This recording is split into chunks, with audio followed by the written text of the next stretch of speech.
Chief justice Ranjan Gogoi पर लगे यौन शोषण के मामले में आज देश की सर्वोच्च अदालत में सुनवाई हुई, जहां चीफ जस्टिस ने सुनवाई के दौरान अपना पक्ष रखा और सारे आरोपों को निराधार बताया। उन्होंने कहा कि न्यायपालिका खतरे में है, हमें इसके बारे में सोचना होगा। इसके साथ ही उन्होंने इन आरोपों के पीछे साजिश की ओर इशारा भी किया। क्या चीफ जस्टिस को फंसाने की साजिश हो रही है?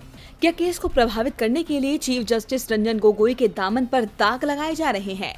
आखिर क्यों न्यायपालिका के सर्वोच्च पद पर बैठे चीफ जस्टिस पर लगाए गए यौन शोषण के आरोप?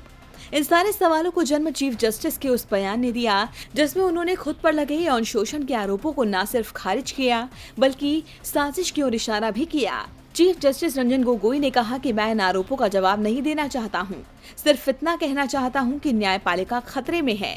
अगले हफ्ते कई महत्वपूर्ण मामलों की सुनवाई होनी है, इसलिए जानबूझकर ऐसे आरोप लगाए गए। दरअसल कुछ दिन पहले ही एक महिला ने कई जजों को पत्र लिखकर चीफ जस्टिस पर यौन शोषण के आरोप लगाए थे।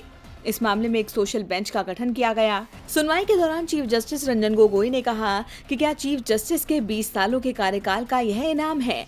20 सालों की सेवा के बाद मेरे खाते में सिर्फ 6,80,000 रुपए है। कोई भी मेरा खाता चेक कर सकता है, यहाँ तक कि मेरे चपरासी के पास भी मुझसे ज्यादा पैसे होंगे। उन्होंने कहा कि न्यायपालिका को बलि का बकरा नहीं बनाया जा सकता। कुछ लोग सीजेआई के ऑफिस को निष्क्रिय करना चाहते हैं। लोग पैसे के मामले में मुझ पर सवाल नहीं उठा सकते, इसलिए इस तरह का आरोप लगाया गया। चीफ जस्टिस ने कहा कि जिन्होंने मुझ पर आरोप लगाए हैं वो जेल में थे और अब बाहर है। इसके पीछे कोई एक शख्स नहीं, बल्कि कई लोगों का हाथ है। चीफ जस्टिस रंजन गोगोई ने इन आरोपों के पीछे साजिश की ओर इशारा किया, जिसके बाद सवाल उठने लाजमी है कि क्या न्यायपालिका को कमजोर करने की कोशिश हो रही है।